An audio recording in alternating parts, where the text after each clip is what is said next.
Hello, thank you so much నా story వినడానికి మీరు క్లిక్ చేసినందుకు. నేను radio jockey Krish, RJ Krish అంటారు. సరే కానీ గుడికి వెళ్ళే ముందే మనం ఫిక్స్ అయిపోతూ ఉంటాం, గుడికి వెళ్తే ప్రశాంతంగా ఉంటుంది అని. అలాగే ఈ కథ వింటే నిద్ర వస్తుంది అని మీరు అనుకోండి, కథ అయ్యేలోపే మీకు నిద్ర వచ్చేస్తుంది. కథ మొదలు పెడదామా? రాఘవ, పూర్ణ అనే దంపతులకి బాబు, పాప. అమ్మాయి పేరు నీలిమ, అబ్బాయి పేరు సుశాంత్. సుశాంత్ పెళ్ళయి వారం రోజులైంది. ఇక్కడ 3 రాత్రులు నిద్ర అయ్యాక అత్తగారింటికి వెళ్ళారు కొత్త దంపతులు. అక్కడి నుండి వాళ్ళు హనీమూన్కి వెళ్ళాలి అనుకుంటున్నారు. ఇంకా పెళ్లి చేసిన అలసట తీరలేదు పూర్ణకి. ఆడపిల్ల పెళ్ళి కంటే మగపిల్లాడి పెళ్లి చేయడం చాలా కష్టమండి అని తనలో తానే అనుకుంటుంది. ఎందుకంటే వెళ్ళేదాకా సర్దుకోవడం, వచ్చిన బంధువుల్ని చూసుకోవడం, అక్కడ పెళ్ళి, ఆ తర్వాత వచ్చి సత్యనారాయణ స్వామి వ్రతం, రిసెప్షన్, ఇదంతా చేసేసరికి బాగా అలిసిపోయింది పూర్ణ. వామ్మో, దీనికంటే 2 ఆడపిల్లల పెళ్ళిళ్ళు ఈజీగా చేయొచ్చు కదా, ఏంటో అని అప్పుడే పక్క మీద నుంచి లేచింది. రాఘవాన్ని చూసింది. తను ఇంకా లేవలేదు. ఇంకో 2 రోజులు ఇంట్లోనే ఉంటాడు ఆయన, సెలవు పెట్టాడు కాబట్టి. ఆ తర్వాత అతడికి ఆఫీస్ మొదలవుతుంది. పని ఏమీ చేయాలనిపించడం లేదు పూర్ణకి, బద్ధకంగా అనిపిస్తుంది, పడుకోవాలనిపిస్తుంది. లక్కీగా ఏంటంటే పని మనిషి వస్తుంది. ఇప్పుడు అది కానీ డుమ్మా కొడితే ఇంకేమన్నా ఉందా? ఎవరన్నా కాఫీ పెట్టిస్తే బాగుండు అని అనుకుంటూ వచ్చి డికాషన్ పెట్టేసి స్నానానికి వెళ్ళింది పూర్ణ. కట్ చేస్తే స్నానం చేసి వచ్చేసరికి పాలు కాస్తున్నాడు రాఘవ. చాలా సంతోషం వేసింది పూర్ణకి. అదేంటో తన మనసులో అనుకున్నవి రాఘవకి ఎలా తెలుస్తాయో ఏమో. జడ వేసుకుని రా, కాఫీ కలుపుతాను అని అన్నాడు రాఘవ. ఏమిటో ఇంకా అలసటగానే ఉంది, ఏ పని చేయబుద్ధి కావడం లేదు అంది పూర్ణ నవ్వుతూ. నాకు అర్థమైంది, అందుకే నీలిమకి ఫోన్ చేసి కూర సాంబారు పంపించమన్నాను. అన్నం ఒకటి తర్వాత ఉండదు కానీ అని చెప్పేసి అన్నాడు. ఒక 4 రోజులు కూరలు పంపించమని చెప్పానులే అని చెప్పాడు రాఘవ. నీలిమ అంటే వాళ్ళ చుట్టం, కూతురు పేరు కూడా నీలిమనే. ఆ మాట అనేసరికి భర్త వైపు చాలా కృతజ్ఞతగా చూసింది పూర్ణ. కాఫీ కప్పులు పట్టుకొని బాల్కనీలోకి వెళ్ళాడు రాఘవ. జడ వేసుకొని బాల్కనీలోకి వచ్చింది పూర్ణ. ఉదయం ఎంతో బాగుంది. నీరెండ బాల్కనీలోని మొక్కల మీద పడుతుంది, ఆకులు మెరుస్తున్నాయి. ఉదయాన్నే ఫ్రెష్గా కాఫీ తాగుతూ రాఘవ పక్కన కూర్చుంటే ఎంతో హాయిగా ఉంటుంది. ప్రతిరోజు రాఘవకు ఆఫీస్కి వెళ్ళే హడావిడి, తనకు టిఫిన్, వంట ఇవన్నీ చేసే హడావిడి. ఇప్పుడు కానీ ఇలా తన పక్కన కూర్చోవడం కుదరదు.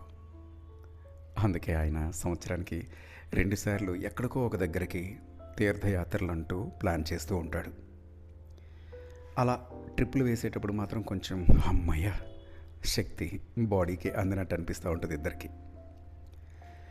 ప్రశాంతమైన వాతావరణంలో అతడి చేయి పట్టుకొని నడుస్తూ, ప్రకృతిని చూస్తూ, పక్షుల కోతలు వింటూ, తనతో బయటికి వెళ్ళేటప్పుడు పూర్ణ ఏం చేసేదో అదే ఆలోచిస్తుంటే, ఓయ్ ఏం ఆలోచిస్తున్నావు అని రాఘవ.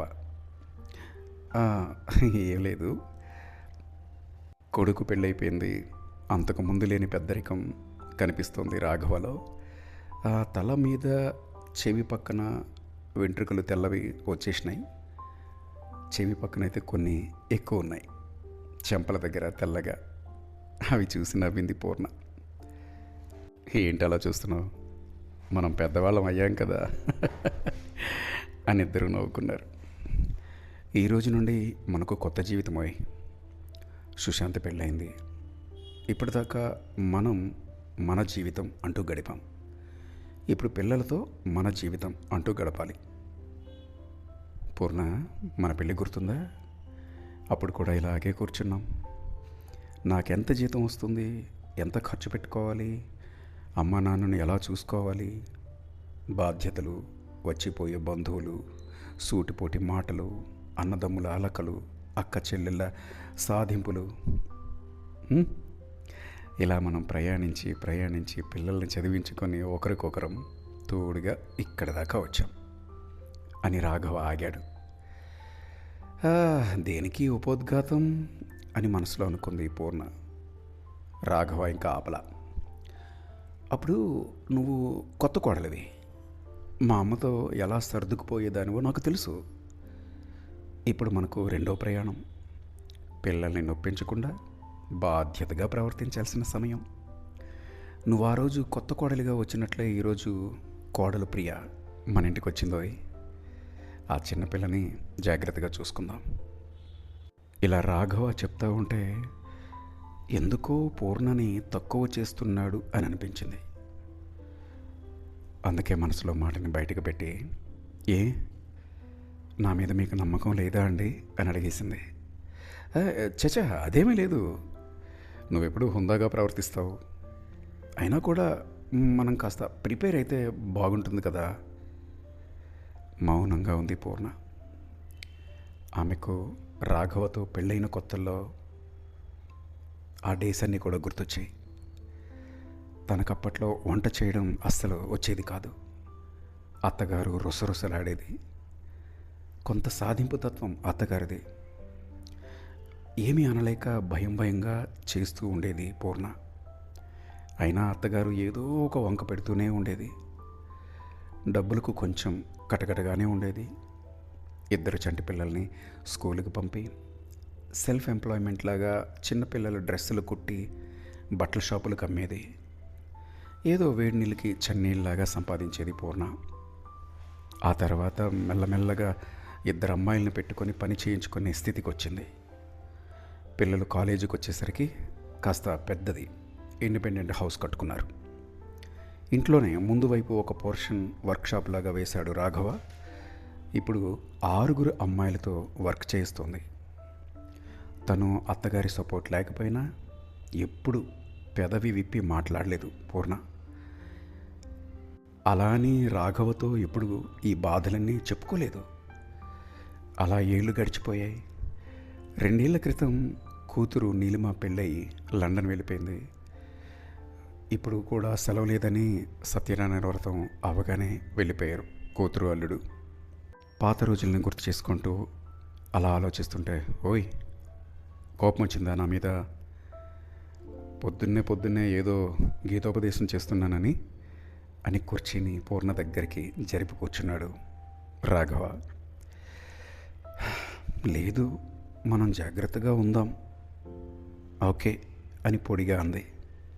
అలా మాట్లాడగానే రాఘవ కనిపించింది. అనవసరంగా చెప్పాను, చెప్పకుండా ఉండుంటే బాగుండేది అని. ఈలోపు ఫోన్ మోగింది. అంటే నీలిమ ఫోన్ చేసింది. ఎక్కడి నుంచో తెలుసు కదా, అమెరికా నుంచి.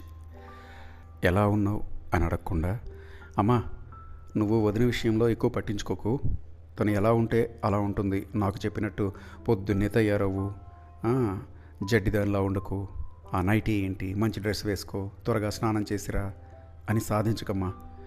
నేనంటే కూతుర్ని, మనం తగవలాడుకున్నా బాగుంటుంది, వచ్చేది కోడలు, కాస్త జాగ్రత్తగా ఉండు ప్లీజ్. మండిపోయింది పూర్ణకి. పాపం ఏడుపు కూడా వచ్చేసింది. పొద్దున్నే మీ నాన్నేమో లెక్చర్ స్టార్ట్ చేశారు, ఇప్పుడేమో నువ్వా? అవునే, నేను గయ్యాళి గంపని, అందరినీ సాధించుకు తింటాను, పెట్టేవే ఫోను, ఇంకొక మాట మాట్లాడితే ఊరుకోను అని ఎగిరింది. ఒక్కసారిగా దుఃఖం పొంగుకొచ్చింది పూర్ణకి. వెక్కి ఏడవడం మొదలుపెట్టింది. ఏమనకుండా నిస్సహాయంగా చూస్తున్నాడు రాఘవ. పూర్ణ ఎందుకు అర్థం చేసుకోవటం లేదు? ఈ కాలంలో పిల్లలకి ఓర్పు సహనం తక్కువ. ఏదైనా తేడా వస్తే విడాకులు అంటారు. వాళ్ళిద్దరూ అడ్జస్ట్ అవ్వడమే ఈ రోజుల్లో గొప్ప విషయం. పెద్దవాళ్ళం కొంచెం అర్థం చేసుకుని పిల్లలకు సపోర్ట్గా ఉండాలి. అటు పిల్లలకి పెద్దవాళ్ళకి కూడా ఇది చాలా క్లిష్టమైన సమయం. ఇంకా మాట్లాడితే ఇది పెద్దవాళ్ళకు పరీక్ష లాంటిదే. పూర్ణ పక్కకి ఇంకా దగ్గరగా వచ్చి కూర్చున్నాడు రాఘవ, ఇవన్నీ మనసులో అనుకొని. చూడు పూర్ణ, నువ్వు చెడ్డదానవని ఎవరం అనుకోవడం లేదురా.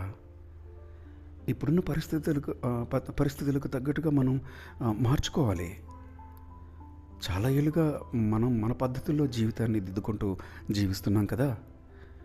మన అలవాట్లు అంటే మన అలవాట్లు కానీ అమ్మాయి, ఆ పద్ధతులు తెలియని అమ్మాయి వస్తుంది మన ఇంటికి. మనం కొంచెం జాగ్రత్తగా ఉంటే మన బిడ్డల భవిష్యత్తు బాగుంటుంది కదా, అంతకంటే ఇంకేమీ లేదు అని అన్నాడు. కన్నీళ్ళు తుడుచుకుంది పూర్ణ. మనసులో కోడలంటే భయం వేస్తుంది. ఏం మాట్లాడితే ఏమొస్తుందో. వేరుగా ఉండమందామా అని అంటే, అమ్మో అదేమీ అవసరం లేదు. కొంచెం సంయమనం, పట్టించుకునే తనం కావాలి. పూర్ణ, మన అమ్మాయికి ప్రతి విషయంలో సలహాలు ఇస్తూ ఉంటావు కదా, అదే నీ ఫ్రెండ్ కూతురునైతే పట్టించుకుంటావా? కొంచెం కొంచెం అర్థమవుతుందండి. పిల్లల విషయాల్లో మనం అతిగా ఇన్వాల్వ్ అవ్వద్దోయ్. కోడలతో స్నేహంగా ఉండాలి, అలా అని ఆ అమ్మాయి స్వేచ్ఛకి భంగం కలిగించకూడదు అనగానే రాఘవ కళ్ళల్లోకి చూసింది పూర్ణ. అతడి కళ్ళల్లో ప్రేమ తొణికిసలాడుతుంది. సరే, మీరు కొన్ని రోజులు ఆఫీస్కి సెలవు పెడతారా, నాకు కొంచెం బాగుంటుంది అని అడిగింది పూర్ణ ప్రాధేయపడుతూ. చూస్తాను, కానీ నువ్వే మేనేజ్ చేసుకోగలవు. నువ్వు సమర్థంగా ఎన్ని పనులు చేయలేదు మన పెళ్ళైన కొత్తలో. ఇది నీకు చాలా సులభంరా. జస్ట్ నీలిమా నేను నీకు గుర్తు చేస్తున్నాం అంతే. రాఘవ అలా చెప్తుంటే కాస్త ధైర్యం వస్తుంది పూర్ణకి. ఆ రోజు రాత్రి నిద్ర పట్టలేదు ఆమెకి. 4 రోజులకు కొడుకు కోడలు ప్రియా సుశాంత్లో వచ్చారు. పిల్లలతో సరదాగా గడుపుతున్నా కానీ పూర్ణ మనసులో కొంత అలజడిగానే ఉంది. ఆ మర్నాడు పొద్దున్నే 5ంటికి లేచింది పూర్ణ. వంట టిఫిన్ వచ్చేసి హాట్ బాక్స్లో పెట్టి తన వర్క్షాప్కి వచ్చింది. 10ంటికి ప్రియా వచ్చింది. ఆమె ఉద్యోగ ప్రయత్నాలు చేస్తూ సర్టిఫికేట్ కోర్సులు చేస్తోంది. కోడల్ని చూసి స్నేహంగా నవ్వింది పూర్ణ. ఇక్కడ నేనేమైనా చెయ్యినా అని అడిగింది కోడలు. ఓకే, నీకు టైం ఉంటే చేద్దువు కానీ అంటూ తను తయారు చేసే డ్రెస్సుల డిజైన్స్ కోడలికి చూపించింది పూర్ణ. మీరు మంచి బిజినెస్ విమెన్ అని మెచ్చుకుంది ప్రియా. కాసేపటికి సుశాంత్ కూడా వచ్చి తల్లితో కాసేపు కబుర్లు చెప్పాడు. పిల్లలిద్దరూ వాళ్ళ రూమ్లోకి వెళ్ళిపోయారు. వారం రోజులు గడిచింది. పూర్ణకి రోజు ఇదే దినచర్య. వంట చేసి పెట్టడం, కొడుకు కోడలు నిద్ర లేచేసరికి వర్క్షాప్కి రావడం. ఎప్పటికంటే ఎక్కువగా బిజినెస్ మీద దృష్టి పెట్టింది. అంటే పాత రోజుల కన్నా ఇప్పుడు. తన ఫ్రెండ్ సరళతో కలిసి పేద పిల్లలకి బట్టలు కుట్టి సప్లై చేయడం మొదలుపెట్టింది. సరళ 2 ఏళ్లుగా దీపగృహ అనే స్వచ్ఛంద సంస్థను నడుపుతుంది. సరళ అంటే పూర్ణ ఫ్రెండ్. కూలీ నాలీ చేసుకునే మహిళల వాళ్ళ పిల్లల్ని దీపగృహలో వదిలి పనికి వెళ్తూ ఉంటారు. సరళ ఆయాలను పెట్టి ఆ పిల్లల బాగోగులు చూస్తూ ఉంటుంది. సరళ సిటీలో ఉండే 10-12 స్కూళ్ళకు వెళ్ళి మాట్లాడి స్టూడెంట్స్కు పనికిరాని యూనిఫామ్లను తీసుకుని వచ్చి వాటిని దీపగృహలోని పిల్లలకి డ్రెస్సులు తయారు చేసి ఉచితంగా పంచుతుంది. సరళ తెచ్చిపెట్టిన పాత యూనిఫామ్లని దీపగృహలోని పిల్లలకి సైజులకు తగినట్టుగా కుట్టి పంపించడమే కాకుండా బస్తీలో ఉండే పేద పిల్లలకి కూడా కుట్టి ఇస్తోంది పూర్ణ. దీనికోసం ప్రత్యేకంగా 2 అమ్మాయిల్ని పెట్టుకుంది. ఇక శని ఆదివారాలు బస్తీలోని పేద పిల్లలకి ట్యూషన్లు చెప్పే సంస్థలో చేరి పాఠాలు చెప్పి వస్తుంది. ఇలా తనను తాను బిజీగా ఉంచుకుంటూ గడుపుతోంది పూర్ణ. కేవలం వంట చేయడానికి, కాసేపు విశ్రాంతి తీసుకోవడానికి మాత్రమే ఇంటి లోపలికి వస్తుంది. ప్రియా తన చదువులో తానుంటుంది. పిల్లలు ఎక్కడికి వెళ్తున్నారు, ఏం తింటున్నారు అనే ఆలోచన కూడా మనసులోకి రానంతగా పనిలో పడిపోయింది పూర్ణ. భార్యలోని మార్పుని గమనించాడు రాఘవ. పూర్ణ ఇంతకు ముందులాగా తన వెంట తిరగడం లేదు, తనతో కలిసి కబుర్లు చెప్పడం లేదు. అలిసిపోయి వస్తుంది. ఇంట్లో మనుషులున్నారని మర్చిపోయినట్లుగా ఉంది అనుకున్నాడు. ఒకరోజు రాత్రి పూర్ణని కదిలించాడు. ఆ మురికి వాడల్లోకి వెళ్ళి పాఠాలు చెప్పడం ఎందుకు? అక్కడ పందులు కుక్కలు తిరుగుతూ ఉంటాయి. ఆ శిథిలమైన స్కూల్లో కూర్చుని బీదాబిక్కిని ఉద్ధరించడం అవసరమా? పైగా చిన్న వయసు కూడా కాదు కదా, నీ ఆరోగ్యం చూసుకోపోనా? అక్కడ దోమలు కుట్టి ఏ డెంగ్యూనో పట్టుకుంటే తట్టుకోలేవు. ఏమీ అనలేదు పూర్ణ. దాదాపు 4 నెలలు గడిచిపోయాయి. ఒంటరితనం పీడిస్తుంది రాఘవని. ఆ రోజు శుక్రవారం రాత్రి ప్రియా సుశాంతులు సరదాగా టూర్కి వెళ్ళారు. శనివారం పొద్దున్నే 5ంటికి అలారం పెట్టుకుని లేచాడు రాఘవ. పాలు కాచి డికాషన్ వేసి స్నానం చేసి వచ్చి దీపారాధన చేసి పూజ చేసుకుంటున్నాడు.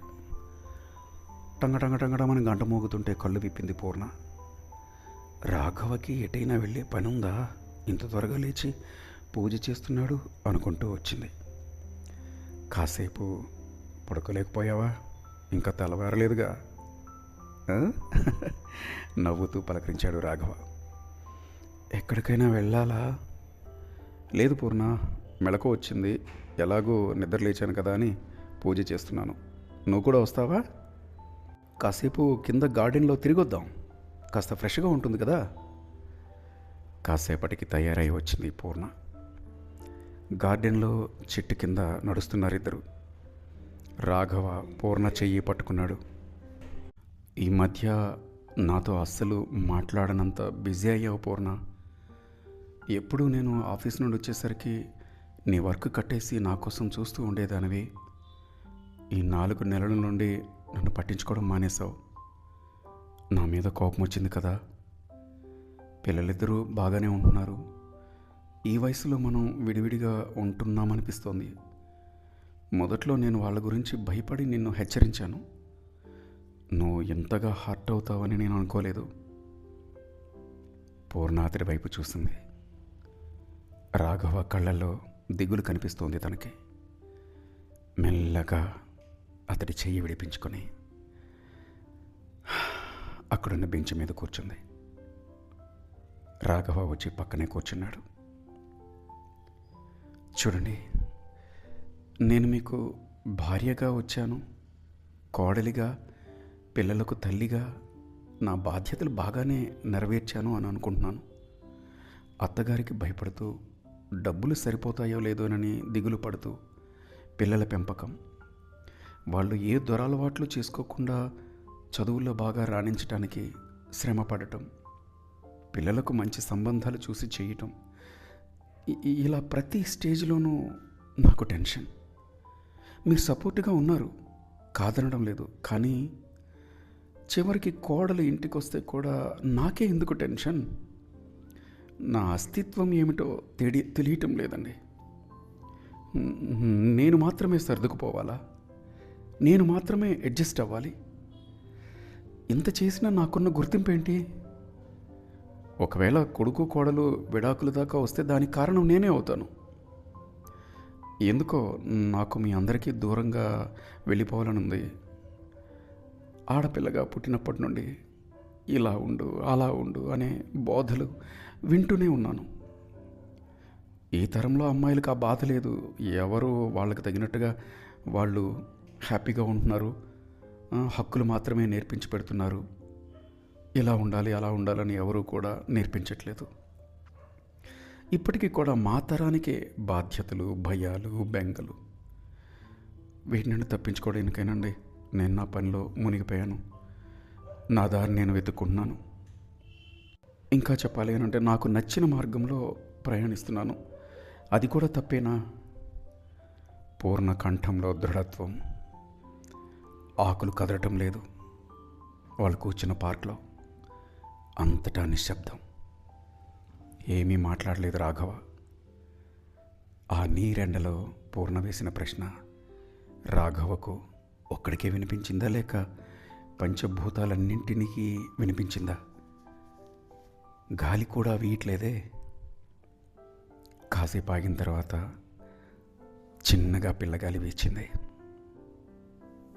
పూర్ణ ప్రశ్నకి రాఘవ నా దగ్గర జవాబు లేదు అన్నట్టు చూశాడు. పాత పూర్ణని ఎలా వెనక్కి తెచ్చుకోవడం అని ఆలోచిస్తున్నాడు. ఇంకో నెల గడిచింది. ఆ రోజు శనివారం. బస్తీలో పిల్లలకు ఇంగ్లీష్ గ్రామర్ చెబుతోంది పూర్ణ.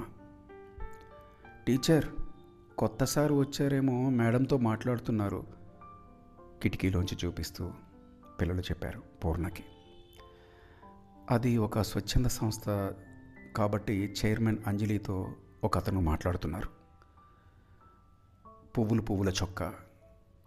అతడు వెనక వైపు ఉండడం వల్ల మొహం కనిపించడం లేదు పూర్ణకి. ఆ బడిలో పాఠాలు చెప్పడానికి రిటైర్ అయిన వాళ్ళందరూ కూడా వస్తూ ఉంటారు కదా, అలాంటి వాళ్ళే అనుకుంది.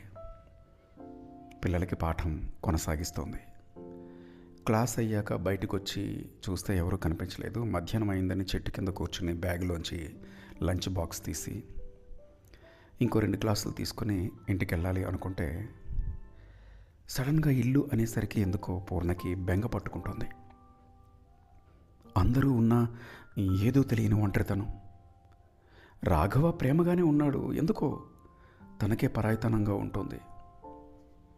తను ఇలా ఆలోచించుకుంటూ ఉంటుంటే, హలో టీచర్ అని రాఘవ గొంతు. చటుక్కున తల తిప్పి చూసింది. ఇందాక పువ్వుల చొక్కా వేసుకొని వచ్చింది ఈయనే. సంభ్రమంగా లేచి నిలబడింది.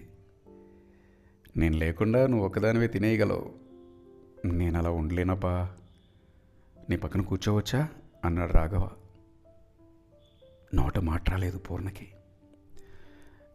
మీ మేడం అంజలితో మాట్లాడాను, పాఠాలు చెప్పడానికి కాదు, స్కూల్ బాగు చేయడానికి. మన ఊరి మేయర్ తమ్ముడు నా కలీగ్, అతడితో వెళ్ళి మేయర్తో మాట్లాడాను, డబ్బు శాంక్షన్ చేశాడు, ఆ పని మీదే వచ్చాను. నువ్వు ఉండే పరిసరాలు శుభ్రంగా ఉంచాలి కదా, ఈ మురికి వాడని బాగు చేయడానికి ప్రభుత్వం వైపు నుండి కృషి చేస్తున్నాం. స్వచ్ఛ భారత్ ప్రోగ్రాం అన్నమాట. రాఘవ నవ్వుతూ చెప్తుంటే కళ్ళనీళ్ళు వచ్చాయి పూర్ణకి. భర్త చేయి పట్టుకుంది. దూరంగా కొడుకు కోడలు నడుచుకుంటూ వస్తున్నారు. అలా మాట్లాడుతూ ఆగిపోయింది. వాళ్ళ వెనక ఎవరెవరో గవర్నమెంట్ ఆఫీసర్లు. అలాగే చూస్తోంది పూర్ణ. అందరూ దగ్గరకు వచ్చారు. ఆఫీసర్లతో మాట్లాడుతూ ఏమేం చేయాలో చెప్తున్నారు. పిల్లలు, మీకు ఈరోజు క్లాస్ లేదు, ఆఫీసర్లు వచ్చారు అని అనగానే వాళ్ళు అరుచుకుంటూ కేరింతలు కొట్టుకుంటూ వెళ్ళిపోయారు. 2 గంటల తర్వాత అంజలి దగ్గర సెలవు తీసుకున్నారు రాఘవ వాళ్ళు, అంటే ఆ ఆశ్రమం మేనేజర్ దగ్గర. కొడుకు కోడలు రాఘవ పూర్ణ కారు అలా వచ్చింది, ఎక్కారు. ఎప్పుడు ఏ చొక్కా వేసుకోవాలో తెలీదా మీకు? బా, ఈ పువ్వుల షర్ట్ ఏంటండి, బయటకు వచ్చేటప్పుడు కొంచెం డీసెంట్ డ్రెస్ వేసుకోవాలి కదా అని పూర్ణ కారులో పక్కనే కూర్చున్న భర్తతో అంటుంది. డ్రైవింగ్ సీట్లో కొడుకు, ఆ పక్క సీట్లో కోడలు ఉన్నారు, వెనక సీట్లో వీళ్ళు కూర్చున్నారు. రాఘవ నవ్వుతూ, ఎప్పుడు ఏ చొక్కా వేసుకోవాలో నువ్వు చెప్పంది నాకెలా తెలుస్తుంది? పెళ్ళైన దగ్గర నుంచి అన్నీ నువ్వే సెలెక్ట్ చేసేదానివి, బయటికి వెళ్ళినా ఎక్కడికైనా ఫంక్షన్కి వెళ్ళినా అని తను నవ్వుతూ అంటుంటే ఇంకా కోపం ఎక్కువైంది పూర్ణకి. కొడుకు వైపు తిరిగింది. నువ్వేమిట్రా చింపాంజీలాగా జుట్టు గడ్డము అలా షార్ట్స్తోనే వచ్చేసావు, వాళ్ళందరూ ఏమనుకుంటారు అనగానే, ఈ మధ్య నువ్వు మమ్మల్ని పట్టించుకుంటున్నావు అమ్మా? అసలు నువ్వు మాతో మాట్లాడి ఎంతకాలం అయిందో తెలుసా? నివ్వెరపోయింది పూర్ణ. కారు ఆపి వెనక సీట్లోకి వచ్చి తల్లి భుజం చుట్టూ చెయ్యి వేశాడు సుశాంత్. అమ్మా, నువ్వు పరాయిదానిలా ఉంటే ఎంతో బాధగా ఉంటుందమ్మా. నువ్వు మమ్మల్ని దిద్దుతూ ఉండాలి, మా విషయాలు పట్టించుకోవాలి, మంచి చెడు చెబుతూ ఉండాలి. నువ్వు మమ్మల్ని వదిలేస్తావా చెప్పు? నువ్వే ఇంటికి కమాండర్వి, కెప్టెన్వి. నువ్వు వదిలేస్తే మాకు ఎలా ఉండాలో ఏం చేయాలో ఎలా తెలుస్తుంది? కళ్ళల్లో నీళ్ళు ఉబికి ఉబికి వస్తున్నాయి పూర్ణకి. అత్తయ్య, పదండి అత్తయ్య, ఈరోజు నేను వంట చేస్తాను. నాకు వంట రాదు, ఎలా చేయాలో చెప్పండి, మా అమ్మ స్థానంలో ఉండి నేను నేర్చుకుంటాను అని ప్రియా కోడలు అంది. కళ్ళలో నీళ్లు తుడుచుకొని ఏం మాట్లాడాలో అర్థం కాలేదు పూర్ణకి. వెనక సీట్లో ఉన్న రాఘవ కూడా భుజం మీద చేయి వేశాడు. తన భుజం మీద తలవాల్చింది పూర్ణ. ఇప్పుడు ఆమె మనసు తేటగా ఉంది.